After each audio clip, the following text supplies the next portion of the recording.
बच्चों, ये वीडियो मैं बहुत दिन बाद बना रहा हूँ। उसका रीज़न ये था बेटा कि हमारे यहाँ नेटवर्क आजकल बहुत वीक चल रहा है। मैं वीडियो अपलोड ही नहीं कर पा रहा हूँ, है ना। और कुछ अपनी पर्सनल समस्याएं हैं, पर आप परेशान मत होइए। इसको आप करिए और आप कोर्स की चिंता मत करिए। वो हम लोग जिम्मेदारी है, समय पर पूरा होगा। जितना कराया जाए उतना आप करते रहिए, ठीक है। तो त्रिकोणमिति में जो अगला सेक्शन है वो है आपके 3 प्रमुख सूत्र हैं। किताब में आप देख लीजिएगा। वो 3 प्रमुख सूत्र कौन कौन से हैं मैं आपको बता रहा हूँ। एक सूत्र आपको ये है sine square theta plus cos square theta बराबर 8। एक सूत्र आपका है 1 प्लस टेन स्क्वायर थीटा बराबर सेक स्क्वायर थीटा। और जो अगला सूत्र है बेटा वो है 1 प्लस काट स्क्वायर थीटा बराबर कासेक स्क्वायर थीटा। तो ये तीनों सूत्रों को दिया रहता है कि इसको ज्यामितीय विधि से हल करिए, है ना।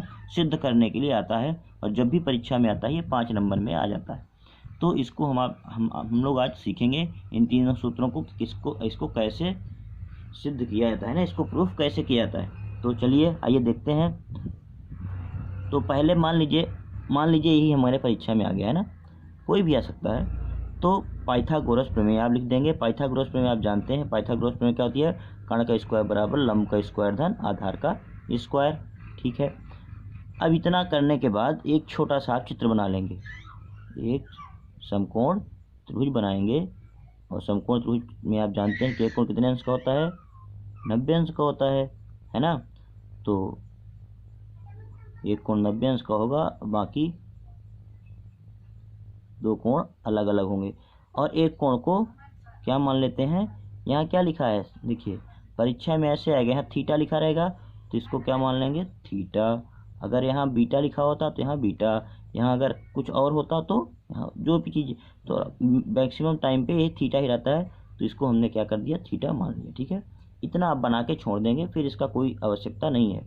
ऐसा नहीं कि आवश्यकता नहीं है, ये इस चित्र के माध्यम से भी सिद्ध किया जाता है, लेकिन अभी ये विधि मैं आपको क्लासरूम में बताऊंगा। अभी जो विधि मैं बता रहा हूँ वो इससे ज़्यादा आसान मुझे लगती है, तो उसको मैं बता रहा हूँ, फिर बाद में आप कर लीजिएगा, है ना। अब देखिए, अगर मैं इस थीटा की बात करूँ, जैसे उसमें किताब में क्या दिया उसको थोड़ा डिस्क्रिप्शन कर देता हूँ। तो थीटा के सामने वाली भुजा क्या होगी? लंब होगी। तो लंब क्या हो गई? ये भुजा लंब होगी कि नहीं होगी? अब फिर ये वाली भुजा कौन होगी? 90 अंश के सामने वाली, इसको आप क्या कहोगे? कर्ण कहोगे, है ना, कर्ण स्क्वायर। और यहाँ क्या करेंगे? ये क्या हो जाएगा? ये आपका हो जाएगा आधार, है ना। तो किताब में देखिए पाइथागोरस प्रमेय, यहाँ हमने लिखे कर्ण स्क्वायर धन लंब स्क्वायर बराबर लंब स्क्वायर धन आधार स्क्वायर। तो बुक में आपको मिल जाएगा कर्ण की जगह क्या है? AC है, तो यहाँ मिल जाएगा AC स्क्वायर बराबर लंब की जगह क्या है? BC, तो BC स्क्वायर धन AB स्क्वायर, है ना। बात वही है। तो लेकिन हम इस प्रकार से पहले सीखेंगे, फिर उस पर भी चर्चा हो जाएगी। तो चलिए, अब मान लीजिए यही वाला सब हमारे पास यही सूत्र आ गया है कि हमको इसको सिद्ध करना है ज्यामितीय विधि से। तो हम क्या करें? तो आप पहले पाइथागोरस प्रमेय यहाँ भी लिख लेंगे। तीनों की एक ही कंडीशन है, इसमें भी पाइथागोरस प्रमेय लिखेंगे और तीसरे वाले में ही पाइथागोरस प्रमेय लिखेंगे। पाइथागोरस प्रमेय लिख लेंगे। इसके बाद देखिए, अब समस्या ये है कि 3 सूत्र हैं। अब आपको करना क्या है? बहुत सिंपल सी बात है। इसमें साइन लिखा गया है और कॉस, तो या तो साइन का सूत्र यहाँ बगल में लिख लीजिए, केवल रफ वर्क है ये। साइन थीटा बराबर क्या होता है आप बताइए? तो साइन थीटा बराबर क्या होता है? लंब बटे कर्ण होता है ना, लंब बटे कर्ण। कर्ण कहाँ जा, बस इतना आपको ध्यान रखना है। कॉस थीटा बराबर भी क्या होता है? आधार बटे कर्ण, यानी नीचे दोनों स्थितियों में क्या आएगा? कर्ण, है ना। तो अब हमको यहाँ से आइडिया मिल गई। अब यहाँ हम लिखेंगे कि समीकरण 1 में, देखिए यहाँ से काम आपका खत्म, है ना। बस यही बेसिक चीज़ है कि नीचे हम क्या करेंगे? समीकरण 1 में कर्ण स्क्वायर से भाग करने पर, है ना, कर्ण स्क्वायर से क्या कर देंगे? भाग कर देंगे। तो देखते हैं क्या हो जाता है। समीकरण 1 कौन है? ये वाला हमारा, है ना। तो कर्ण का स्क्वायर बटे कर्ण का स्क्वायर क्यों आ गया? कर्ण का स्क्वायर पहले पे था और हमने यहाँ लिखा है कर्ण स्क्वायर से भाग देने पर, तो प्रत्येक पद में कर्ण स्क्वायर से भाग देंगे। लंब का स्क्वायर बटे क्या लिखेंगे यहाँ पे? कर्ण का स्क्वायर। अच्छा, इसको ऐसा करेंगे कि इसको कोष्टक में आप बंद करते जाइए, है ना। इसका लाभ ये होगा कि बाद में किसी प्रकार की कन्फ्यूजन आपको नहीं होगी।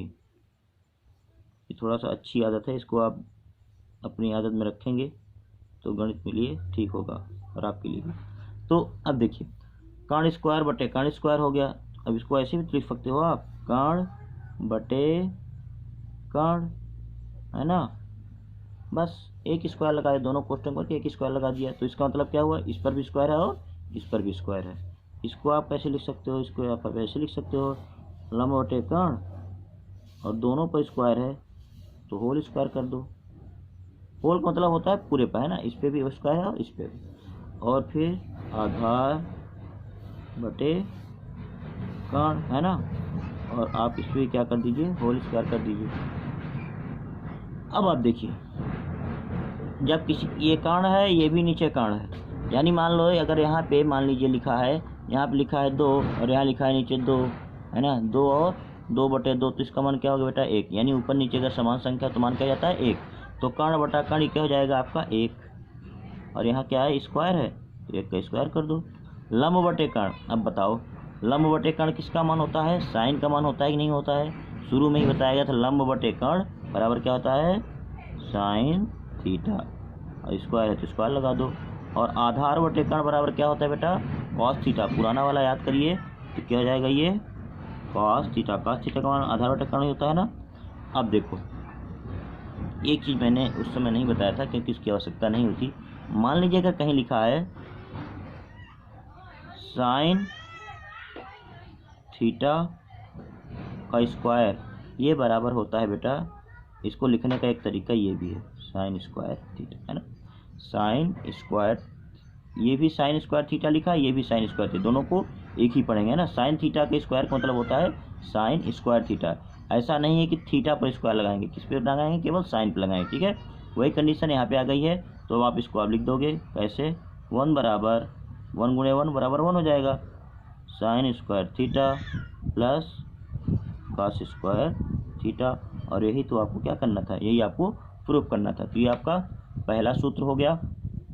इसके बाद दूसरे पे आ जाइए। दूसरा क्या है, ये दूसरा नंबर वाला है, ये है 1 + tan स्क्वायर थीटा बराबर सेक स्क्वायर थीटा। तो पाइथागोरस प्रमेय वैसे ही लिखिए। अब आप इसमें tan अथवा सेक किसी को भी ले लो। तो tan थीटा बराबर क्या होगा आपका, tan थीटा बराबर आपका होगा, tan थीटा बराबर होता है बेटा लंब, है ना, लंब बटे आधार, जानते हो ना, लंब बटे आधार। और सेक थीटा बराबर क्या होता है, सेक थीटा बराबर कर्ण बटा आधार होता है ना। तो इसका मतलब नीचे हर हालत में क्या आएगा, आधार, ठीक है। तो नीचे हर हालत में क्या आएगा, आधार आएगा। तो अब क्या करेंगे, समीकरण 1 में देखिए, समीकरण 1 वही है, समीकरण 1 में आधार स्क्वायर से भाग देंगे, है ना। स्क्वायर से क्यों भाग देंगे, क्योंकि हर जगह यहाँ पे स्क्वायर है, तो स्क्वायर से यहाँ भी भाग देंगे तभी हमारा काम बन पाएगा। तो यहाँ कर्ण बटे आधार के स्क्वायर, लंब स्क्वायर बटे आधार स्क्वायर, आधार स्क्वायर बटे आधार स्क्वायर, कर्ण बटे आधार, लंब बटे आधार, आधार बटे आधार। कर्ण बटे आधार का हो जाएगा बेटा सेक, लंब बटा आधार का होता है tan, और आधार बटे आधार मतलब 1 हो जाएगा। और इस प्रकार से ये दूसरा वाला भी प्रूफ हो जाएगा। इसी प्रकार आते हैं तीसरे पर। तो तीसरे क्या है, तीसरा होता है 1 + cot स्क्वायर थीटा बराबर, फिर से पाइथागोरस प्रमेय लगाइए, यहाँ तक वही चलेगा, वही वाला सूत्र लिखिए। अब काट का मान लिख लीजिए। काट का मान क्या होता है, काट का मान आप जानते हैं, ये रफ वर्क आपका है ना, आप जानेंगे कैसे, देखिए काट का मान होता है आधार बटे लंब, आधार बटे लंब। तो लंब, तो इसमें किससे भाग देना है, लंब से। तो जब लंब से सब में भाग दे देंगे तो अपने आप ये हो जाएगा, है ना। करके देख लीजिएगा, बाकी तो यहाँ लिखा गया है। अब देखिए इसमें जो सबसे इम्पोर्टेंट बात है, सिद्ध करने के लिए आएगा, सबसे इम्पोर्टेंट बात है कि ये तो आप कर लेंगे बहुत आसानी से, ये लिख लेंगे। लेकिन अब यहाँ समस्या आएगी कि समीकरण 1 में ये आएगा तो किससे भाग करें, ये आएगा तो दूसरे से भाग करना पड़ेगा, ये आएगा तो तीसरे से भाग करना पड़ेगा। लेकिन समस्या में नहीं आएगी कि किससे भाग करना है। उसके लिए सबसे अच्छी ट्रिक ये है कि जो भी आए परीक्षा में, कोई एक आएगा, साइन आ रहा है तो पहले साइन का मान है आप बगल में लिख लीजिए, तो क्या हो जाएगा लंब बटे कर्ण। जैसे ही नीचे जो आ जाए उसी से आपको भाग करना पड़ेगा। इसको आप देखिए, tan का है, tan में जो नीचे है tan में क्या आएगा, लंब बटे आधार, इसका मतलब आधार से ही आपको भाग करना है, और यहाँ पे आपको लंब से ही भाग करना है ना। तो ये ऐसे पता चलेगा, इसका मान जैसे आप लिख लेंगे किसी का एक का, तो आपको तुरंत पता चल जाएगा कि नीचे वाली संख्या क्या आएगी, हमको लंब से भाग देना है, कर्ण से भाग देना है कि आधार से। और इस प्रकार इन 3 प्रमुख सूत्र हैं, इसको आप प्रैक्टिस कर लीजिए। और इससे संबंधित और भी बहुत सारे प्रश्न बनेंगे जो अगली प्रश्नावली में है। तो इतना आप करिए, जैसे आप फीडबैक देंगे अगला वीडियो तुरंत बना के हम देंगे। ठीक है, बहुत बहुत धन्यवाद।